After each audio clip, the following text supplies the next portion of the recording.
Hello everyone, this is Tom for the Market Zone and this is a new weekly market analysis video. Thank you very much for watching this video and being a part of what I'm doing, which is trying to help you become better traders, or at least trying to provide you with a better trading edge that you can use in your trading. And this is what the Market Zone is about, and this is what this video is about. In this video I'm going to cover some of the charts that I mentioned in this week's newsletters. I hope you all read them already, but if you don't, go to www.themarketzone.net, go to the weekly markets analysis tab and check out the latest edition of the weekly markets analysis. So I'm going to cover some of the charts that I mentioned there. If you read it, you know that it's more of a longer term analysis, trying to look into 2017 and seeing what kind of opportunities we have there. So I'm going to go over some charts. But before that, it's a new trading week and it's a new record high for the S&P. I tweeted earlier that I'm not sure that a new record high on a low volume Monday it's something that is good for stocks or something that indicates what's about to come, but that's what we have right now. We have the bullish sentiment pushing the stocks higher. We have the dollar index almost in green after being in red earlier today. We have Draghi speaking, so it's kind of moving the dollar and the euro right now. We have the Dow that is advancing towards the completion of the bearish butterfly that I mentioned on it.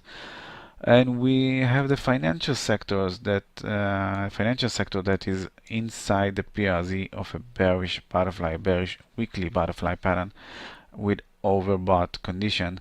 So very interesting scenarios right now in the markets. It's a short trading week, it's a Thanksgiving week, so I'm not sure that we will see much action this week. But if you are bearish, pay attention to the financial sectors, the S&P and the Dow.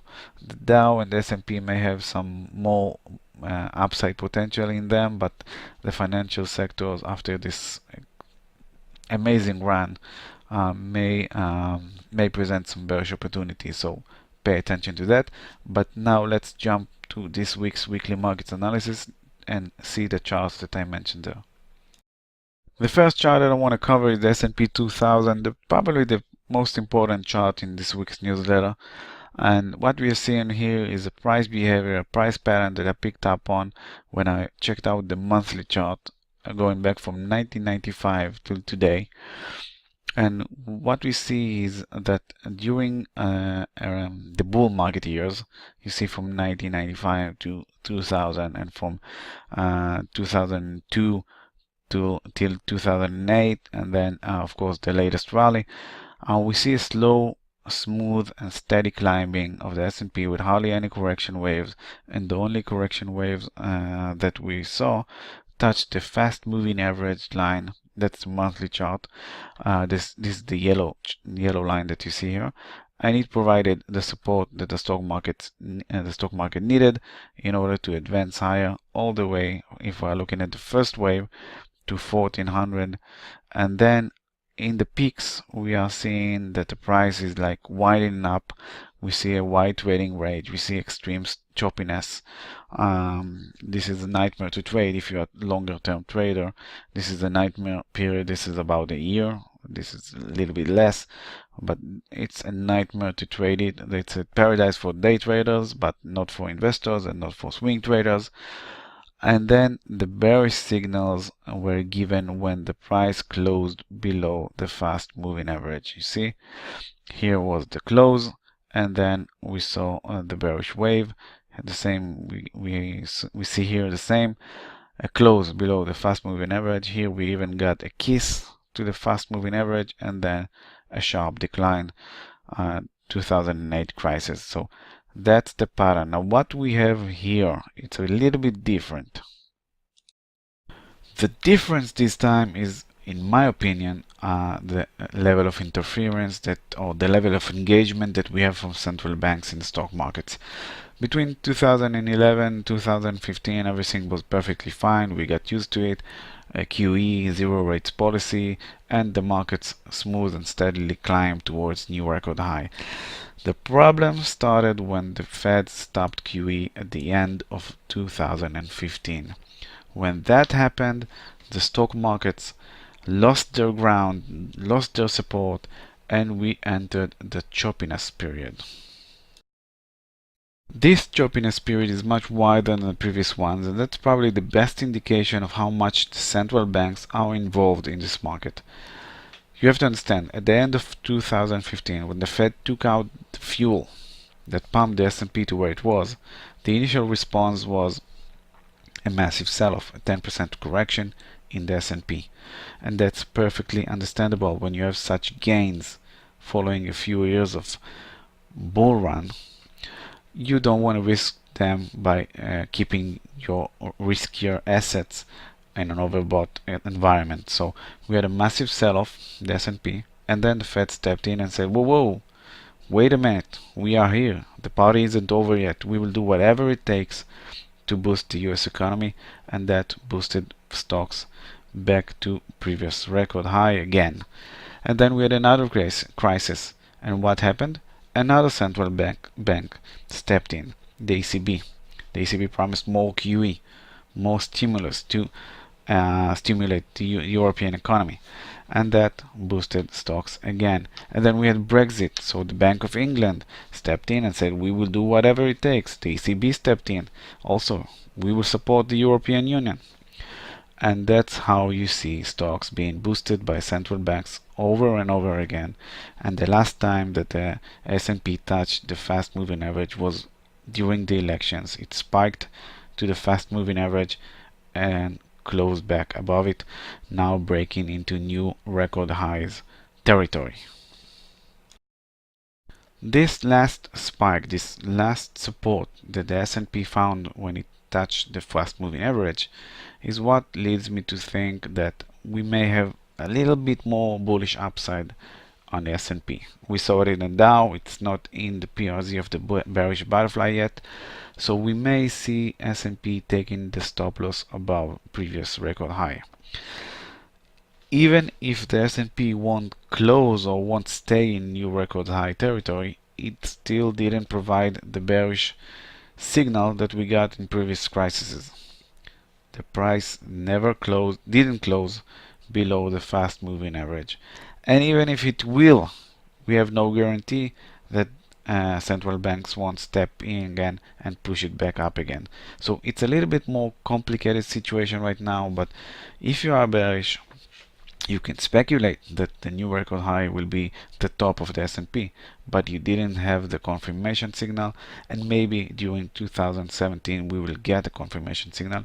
If the S&P will close below 2000 this time, it will close not only below the fast moving average, it will close also below the 50-month moving average, and that will be a much stronger sell signal, stronger than what we got here.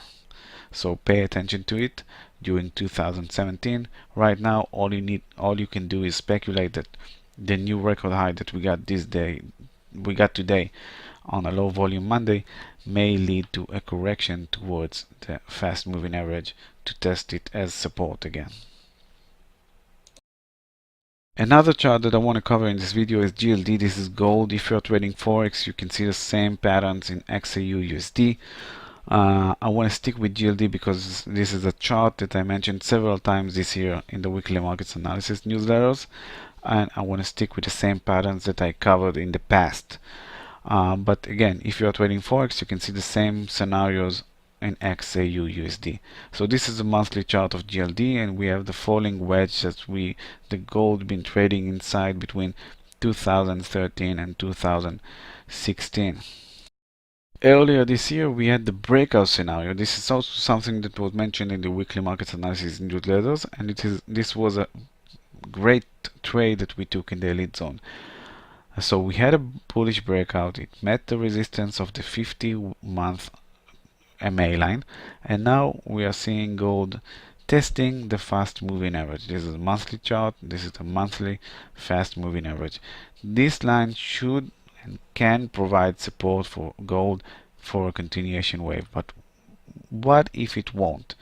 Which other levels we should monitor during 2017 that can present buying opportunities for the next bullish wave that will take gold towards 150, GLD towards 150. So let's check it out. We will zoom into the weekly chart. The reason that I'm concerned that the fast moving average on the monthly chart won't hold the support, or at least won't initiate the next bullish wave for gold, is that on the weekly chart we can see that if GLD will turn from the fast moving average on the monthly chart and try to climb higher, it will meet a very strong weekly resistance zone that include structure and 3 MA lines: the 200 weeks MA line, the 50 weeks MA line, and the fast MA line. This will be a very strong resistance zone that will resist any attempt to rally from gold, and that is why I want to look at potentially lower levels that gold will reach if it will do something like this: climb here and then meet resistance, decline, create another bearish wave,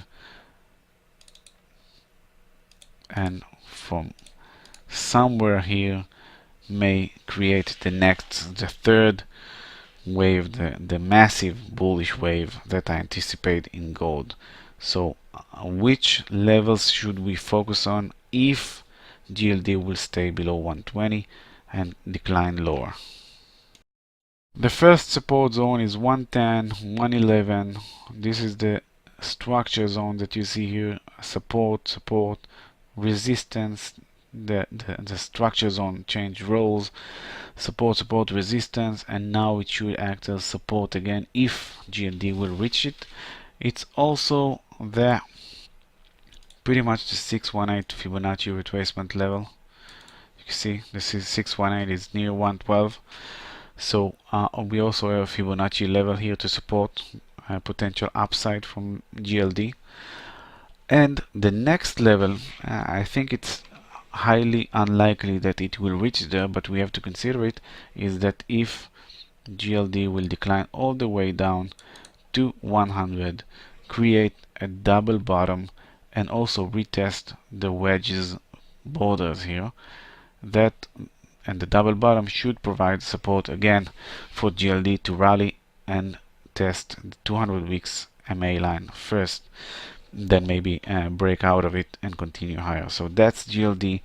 The bullish breakout that we got from the wedge is what leading me to think that we will see higher highs from GLD, but right now we are below resistance, so we have to pay attention to lower levels as well, not only the fast moving average that I mentioned at the beginning of this coverage of gold. Last chart that I want to cover in this video is the dollar index chart. This is a monthly chart. Again, we're talking about a longer term analysis, not something that you can trade today, tomorrow, or maybe this week even. This is something that I'm looking towards 2017 post the FOMC meeting on December. And what we saw in the dollar index is a rally during the last 2 months with the rate hike expectations. We saw the dollar closing above 100 and touching the 618 Fibonacci level. The short-term question for the dollar index is how the price will react to $100 if and when it will retest it again. Remember, it broke out of $100 last week, so now it should provide support for the price, and if it will provide support and the buyers will step back in, we may see a double top near 102, near the 618 Fibonacci level. That's a bearish scenario that you may want to try. You may want to try to trade this week. And if the price will close below 100, it will provide a short-term bearish signal that can lead to a retracement towards 96. So again, if you are bearish and you want more confirmation, you want to wait for a close below 100 and maybe want to try to short dollar index towards 96, 97. These are the short-term target zones for bearish trades. If you are bullish, of course, you can try to buy the $100 support zone, and maybe you will should focus on the 102 as a short-term target zone for bullish trades. But the real question, the longer-term question, is how will the dollar close the year following the next FOMC meeting in December? Assuming that they will raise rates, I think that the key, the focus should be on what the Fed plans to do during 2017. I think that that will create the massive reaction from the dollar index. If they are planning to raise rates more during 2017, they will be hawkish. We will see the dollar breaking out of 618 Fibonacci and maybe climbing towards the 110, the 78.6 Fibonacci level. If they will be more dovish, meaning relaxing the market, that they will take things slowly, we may see some sell-off in the market, some sell-off in the dollar index that will lead to a correction wave towards 90, which is my longer term analysis shows that it should reach $90 before the next bullish wave. But again, pay attention to the fast moving average. I showed you how powerful they are, and pay attention to 100 and 102, the 618 Fibonacci. It's also a very powerful level. That's it. Now we have to wait for the Fed and see what it does and what are their plans for the future. Thank you for watching this video. I hope you liked it. It's a bit different video. It's a longer term analysis, and maybe some of you are investing money, so maybe it will provide you some knowledge and some insights that you need to plan your next trading year, your next investment year. So thank you very much, and please share this video if you liked it, and subscribe. Don't forget to subscribe to my channel and also to my lists. Go to www.themarketzone.net.